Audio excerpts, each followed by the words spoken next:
السلام عليكم، نتمنى ان شاء الله تكونوا كاملين بخير وعلى خير. عودة اخرى مع وسيم. نتمنى ان شاء الله هذا الفيديو هذا ينال اعجابكم لانه كله افاده ولو انه شويه طويل، فهو كله افاده لانه كاين بزاف ديال البنات طلبوا مني انني نشرح لهم اكثر والفيديو يكون شويه يعني طويل. فالبنات اللي بغوا استفاده ما عليهم الا يكملوا هذا الفيديو كامل لانه طبعا يعني هو كله افاده باذن الله. وغادي تشوفوا معايا اليوم واحد الوصفه جديده البنات لاول مره، غادي تشوفوا معايا لا ديكوراسيون كامل في هذا الفيديو هذا. هنا عندي الكريمات السائله اللي غادي نسخنها، والكريمه البارده، وعندي الشوكولا، وعندي الجيلاتين ورقه واحده، وعندي العسل. هذيك اللي غادي نسخنوها غادي نحط عليها العسل وغادي نسخنها البنات، والشوكولا غادي ندوبها بحمام مريم. هنا من بعد يعني ما سخنت هذاك العسل والكريمه غادي نزيد عليها الشوكولا البيضاء. هنا هذا الكناش هذا ما كيكونش حلو، علاش؟ لانه ما فيش بزاف ديال الشوكولا البنات. هنا كنخلط كما كتشوفوا. هذا الكناش هذا غادي نديرو بال يعني الفرامبواز، تقدروا ديروا اي منكه بلاصتو البنات، فريز، فرامبواز، لي فروي روج، داكشي اللي بغيتو. هنا وهي سخونة دائما البنات كنحط عليها الجيلاتين، باش يعني هي سخونة غادي تذوب ليا في داك الكناش. كما كتشوفوا خصنا يعني نخلطوها مزيان كما كتشوفوا، اولا تميكسيوها البنات، الا قدرتوا انكم تميكسوها يكون احسن. في اخر شيء شنو غادي ندير؟ غادي نزيد يعني الكريمه السائله البارده. هنا عندي غادي ندير معاكم واحد الكولي اللي غادي نزيد في الكناش وهو الفرامبواز، لانه انا ما عنديش الكولي غادي ندير الكولي، غادي نحطه فوق النار حتى يذوب ليا، ما كنزيد حتى شي حاجه البنات، حتى يذوب ليا بحال هكا كما كتشوفوا. وغادي نميكسيه مزيان. كما كتعرفوا الفرامبواز كيكون فيه ديك الحبيبات، نميكسيوها بحال هكذا. اللي ما بغاتش يكون فيها دوك الحبيبات كتصفيه وعاد كتزيدو. هنا كنزيدو على الكناش ديالي كما كتشوفوا. هاد الكناش هذا راه لذيذ بزاف، نتمنى منكم انكم تجربوه. من بعد ما نتوما يعني من الاحسن انكم تميكسوها البنات، ونحط عليه هاد البليس اليمونتير ونحطه في الثلاجه ليله كامله، بحال كامل كناشات البنات اللي كتعرفوا، ليله كامله في الثلاجه. هنا غادي تشوفوا معايا غادي ندير معاكم عندي هنا فرامبواز، غادي ندير معاكم هاد الجل هذا. بزاف ديال البنات طلبوه مني، بزاف ديال البنات طلبوه مني. في الكاسرونه غادي نسخنو، درت الماء ودرت الكولي ديال الفرامبواز والسيترون والسكر مع اكار اكار. هاد اكار اكار باش بحال الدور ديالو بحال الجيلاتين البنات، فهمتوا؟ راه كيتباع فين ما مشيتو كيتباع كامل. هاد الشيء حطيته في الكاسرونه وحطيته فوق النار كما كتشوفوا. هنا انا هنا عندي فوق النار. فاخر شيء غادي نزيد داك السكر وكار وانا كنحرك حتى يعني يبدا بحال هذا كيغلى ليا بحال هكذا وانتم كتحركوه. انا عند هاد الكسرونه هذه شويه كتحرك كما كتشوفوا على الجوانب، وانا كنحرك كما كتشوفوا حتى يتغلى ليا بحال هكا كنوقف. هاد الجل هذا بزاف ديال البنات طلبوه مني. هنا غادي نحطو هنا كما كتشوفوا حتى ياخذ لي حراره الغرفه، او لا يبرد ليا شي شويه. انا عند هاد السيركل درت لهم هنا من بعد ما برد ليا غير شي شويه كما كتشوفوا راه بدا كيدير كيجمد. غادي نخلطو بحال هكذا وغادي نحطو في هاد لي سيركل هذا. نتوما كتاخذوا السيركل اللي بغيتو البنات. البنات انا كنصحكم ديروا في المجمد، انا ما درتوش في المجمد، ما غاديش نديرو في المجمد، كنديرو غير في الثلاجه كيبقى لي بحال الجيل. غادي تشوفوه معايا. نتوما ديروه في الثلاجه باش احسن، يعني الا ثلجتوه يكون احسن، يسهل عليكم المأموريه. هنا درت كريمه الزبده، طلعت كريمه الزبده البنات غير باش نوري البنات اللي قالوا لي كيفاش كتزيدي ماسكاربون في كريمه الزبده للحشو فقط. هنا كنقلع هذاك ديال التغلاف، ما كنديرش فيه ماسكاربون البنات، كنقلع ديال التغلاف كما كتشوفوا. وغادي نزيد في هاد شويه هذا غادي نزيد عليه ماسكاربون غير باش نديرو على الجوانب يعني للحشو. هذا هو ماسكاربون، كديروا عينكم ميزانكم. هاد الطريقة هادي يعني صراحة كتجي لي أنا سهلة. واخا إلا كنتو درتو كمية صغيرة مثلا الكريمة الزبدة باش ديروا الحشو وديروا التغلاف، لما كديروا هاد الطريقة هادي كتزيدوا الكمية بديك الماسكاربون وكتجي لكم هي هذيك للتغلاف والحشو. هذا الحشو شفتوا البنات كيفاش كيجي رائع، ما كيبقاش فيه ديك النكهه. كينقصها اول حاجه، كينقص لها من كينقص لها من السكر، وكيقلع ديك النكهه ديال الزبده. هنا عندي الكناش البنات كما كتشوفوا كيكون بارد، غادي نطلعو معكم، غادي نطلعو كما غادي تشوفوا معايا. هذا الكناش هذاك لازم يكون بارد. شفتوا القوام ديالو بالجيلاتين كيفاش كيجي متماسك كما شفتوا. هنا من بعد ما غادي نطلعو غادي تشوفوا معايا بحال هكذا، يا اما كتزيدوا ولا كتخليه بحال هكا نتوما اللي بغيتو. هنا شنو غادي ندير معكم المونتاج. هو هذا البنات اللي درت معكم الجل ديال فرومبواز. هو هذا راه ما كونجليتوش البنات، انا درتو غير في الثلاجه عاديه، نتوما تلجوه. علاش؟ لان غادي تشوفوا علاش معايا من بعد. هنا في الحواف درت ديك الكريمه الزبده اللي درت عليها ماسكاربون. فمن الاحسن انكم تزيدوا لها الكولي ديال فرومبواز الا بغيتو تنكهوها اكثر. انا ما زدتلهاش، خليتها هكا ديك ماسكاربون. وهنا درت داك الكاناش اللي درت معكم ديال الفرومبواز. البنات اللي بغيت نقول لكم على هذه الحشوه هذه، يعني ما تستهونوش فيها، خلوها عندكم وخلوها معتمده عندكم. الا شي كليانه مثلا طلبت لكم فرومبواز كديروا هاد لا غوساد هذه، لانه يعني المذاق يكون خطير وكيكون مزيان.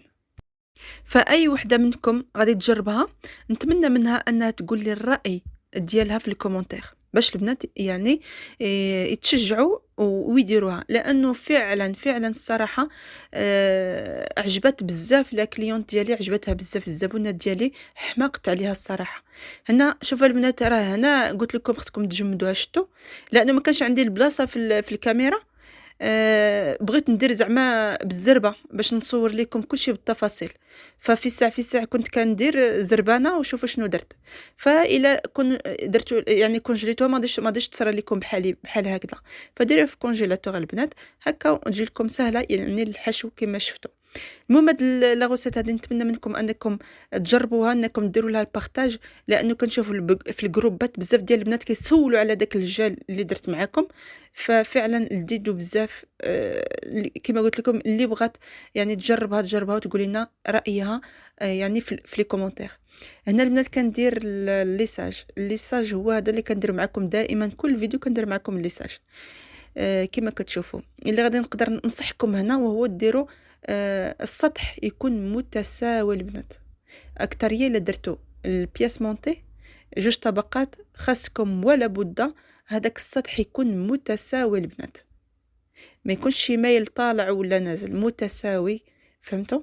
وهنا كندير الليساج ديالي عادي كما مولفين كندير معكم. ودائما هذاك الديسك راه ضروري جدا، يعني دائما كنقول لكم عليه، راه ضروري خصكم انكم تخدموا به البنات اللي كياخذوا لي كوموند. كاع البنات اللي يلا مبتدئه كتبغي انها يعني تتعلم، فواخا ما درتوش اولا كما بغيت، ولكن اللي كلينا البنات راه لابد بداك الديسك واحد الفوق والتحت، وكتاخذوا القياس اللي الفوق والتحت لازم يكونوا نفس القياسات، باش ما تجيلكمش الكيكه مائله. بعد ما درت الكريمه الزبده بحال هكا وكندير ليساج، كيجيني اسئله شنو هي الكريمه الزوينه يعني للتغلاف. انا ما نقدرش نقول لكم شي كريمه احسن اللي جربتها اولا اللي كتجي للخدمه زينه يعني مزيانه، هي هاد الكريمه السويسري البنات. السويسريه هي الاولى، انا اللي ما نقدرش نستغنى عليها نهائيا، ما كندير حتى شي كريمه اخرى من غيرها. يعني خصوصا الى كاع الا بغيتو ديروا كما قلت لكم نتوما تقدروا ديروا اي كريمه، ما كاين حتى شي مشكل. ولكن الكليان ديالكم انا ما كنصحكمش انكم ديروا شي كريمه من غير الكريمه السويسريه البنات، لانه فعلا هي كتساعد في الخدمه وكتبقى شاده راسها وكتبقى مزيانه، لا للديكور لا حتى الحشوه البنات. الحشوه راه تقدروا تزيدوا لها اي منكه واي حاجه، يعني ما كتضيعش يعني في المقادير، يعني تكون هي هذيك في الاخير. المهم البنات هو هذا اللي شفتو. هنا ندير معكم لا ديكوراسيون. خديت لا بات السكر وسرحتها كما كتشوفوا. كناخذ هذاك اللي في يدي، راه كنظن اي وحده فيكم عندها، وكندير هاد الخطوط هذا باش نعطي لها هذاك الديكور ديال الخشب كما شفتوا. أنا ما عنديش. كاينين البنات اللي عندهم داك المول ديال الخشب، تقدروا أنكم كديروا على لا بات à sucre كتضغطوا كيخرج لكم هذاك الموتيف اللي فيه. ولكن أنا ما عنديش البنات، وكندير معكم بيديا كما كتشوفوا راه ساهل. كما كتشوفوا هنا كنديسيني يعني داك الخطوط اللي كيكون في الخشب، كنعطيه يعني تقريبا، يعني ما غاديش يكون هو هذاك، ولكن تقريبا شوفوا كيفاش كندير. المهم انا طوّلت لكم هذا الفيديو هذا باش تشوفوا التفاصيل البنات، لانه فعلا البنات اللي بغات يعني تعلم يعني بنيتها وبغات تخدم على راسها، ما غاديش تعلم الا بهذه الطريقه هذه. فصبروا وشوفوا الفيديو حتى الاخير. راه اي حاجه كنعطيها لكم قلبي، ما كنخبي عليكم حتى شي حاجه، وما كنحطش يعني ما كنخبي ما كنخبي حتى شي حاجه. انا ما كنديرش لي فورماسيون البنات، ما عمري تعلمت، ما نكذبش عليكم. ولكن بديك الخبره اللي عندي وداك الشيء باش كنخدم انا كنحطو لكم، ما كنزيد ما كنقص. هنا من بعد ما غادي نكمل كما غادي تشوفوا، يعني غير الخطوط كما كتشوفوا. غادي نقسمها في الوسط، لانه غادي ندير واحد البوابه كما شفتوا في داك الكاطو اللي شفتوا معايا في الصور. غادي نحاول انني نقطعها كما كتشوفوا بالسكين. اللي ما عندهاش عند هذا اللي في يديا، هذا خديتهم اكسيون غير بالسكينه البنات. وبالمسطره غادي نحاول انني نقلع داك اللي كيكون كامل الفوق لتحت باش نعطي داك الشكل ديال البوابه. هنا عندي الكومبا البنات.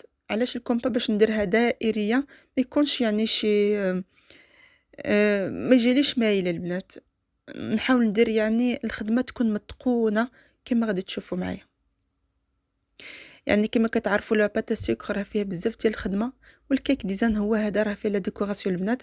الانسان خصو يكون عنده يعني الحب لهذا الميدان هذا. الا كان عندك الحب في هذا الميدان هذا، فهاد الشيء هذا كله وانت كتخدميه بعشق، كتخدميه انك يعني باغيه تخدمي في هذا الشيء هذا، يعني كتخدميه بكل حب.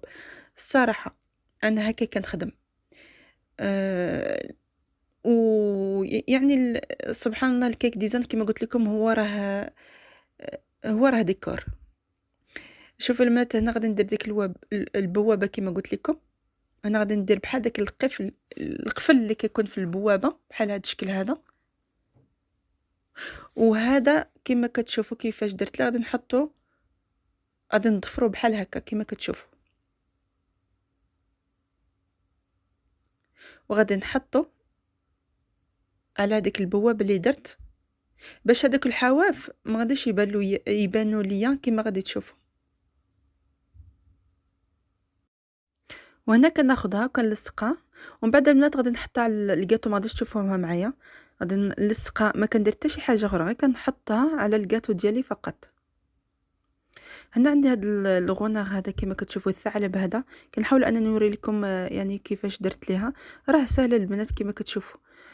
سمحوا لي ما صورت لها لكمش، بعض المرات ما كيكونش عندي الوقت انني نصور اولا كنخدم وانا ما كنصورش، يعني كتكون زربانه. فانا حاولت انني نشرح لكم واخا هكذاك. هنا كناخذ شويه ديال لاباتا سكر. هذا الكل اللي كتشوفوا فيه ديال لاباتا سكر البنات غادي نوريه لكم كيفاش كنلون في الحلقه المقبله باذن الله. نوري لكم كيفاش كندمج انا الالوان، يعني خليكم معايا في الحلقه المقبله باذن الله، غادي ننزلها لكم باش تشوفوا كيفاش يعني كنلون لاباتا سكر ديالي. شوف هذا اللون هذا، انا صراحه كنت كنشريه، الصراحه ما نكذبش عليكم، كنت كنشري له حدا 7 اورو الوحده وكتكون صغيره. فانا علاش يعني غادي نشريه وانا نقدر نديرو الصراحه. انا كناخذ العود الاسنان وكنثبتها كما كتشوفوا بحال هذا الشكل هذا، كندير بحال داك الشامبينيون على شكل شامبينيون البنات كما كتشوفوا. وحتى هاد الثعلب هذا كندير له عود الاسنان وكنحط عليه داك الراس وكنثبتو بحال هذا الشكل هذا كما كتشوفوا. انا غادي خديت اللون الابيض. اللون الابيض غادي نلون ليه كما كتشوفوا غير شي شويه، وكنلون حتى هذا باللون الابيض ثاني.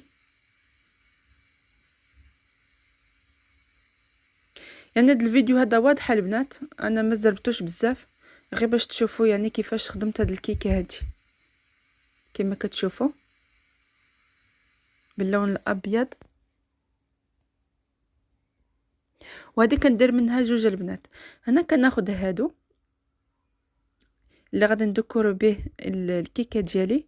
هنا عندي هذاك المول البنات ديال الاوراق، اللي ما عندهاش البنات كدير غير بيديها على شكل ورقه فقط. وعندي هذاك الاعواد ديال هاد الاعواد ديال الورود اللي ديجا شفتوهم معايا، اللي خديتهم اكسبريس صراحه. وكنرجحها باش نعطي لها داك الخطوط اللي كيكون في الورده، في الورقه. كما كتشوفوا هنا كندير جوج معكم، دائما كنضغط باش تعطي لي ديك الخطوط اللي كيكونوا في الورقه كما قلت لكم. وهنا غادي تشوفوا معايا كيفاش ندير هذيك اللي جايه بحال الورده، جايه بحال كما غادي تشوفوا معايا. ندير لها واحد 3 ديال الخطوط بلا باتاسوك، يعني كناخذ غير شي شويه ما كنكثرش، كندخل فيها كما غادي تشوفوا معايا. نديرها في الماء البنات باش تثبت ليا.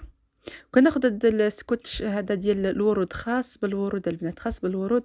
حتى هذا خديتهم اليكسبريس، وكنلويه عليه كما غادي تشوفوا معايا، وكنضيف ليه هذيك الورقات اللي درت فقط. وشفتوا البنات كيفاش كيجي، راه بحال لا يعني طبيعي، ماشي انا اللي صاوبته كما كتشوفوا.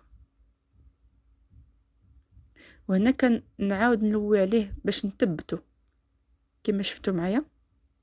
وهنا غادي نلون البنات.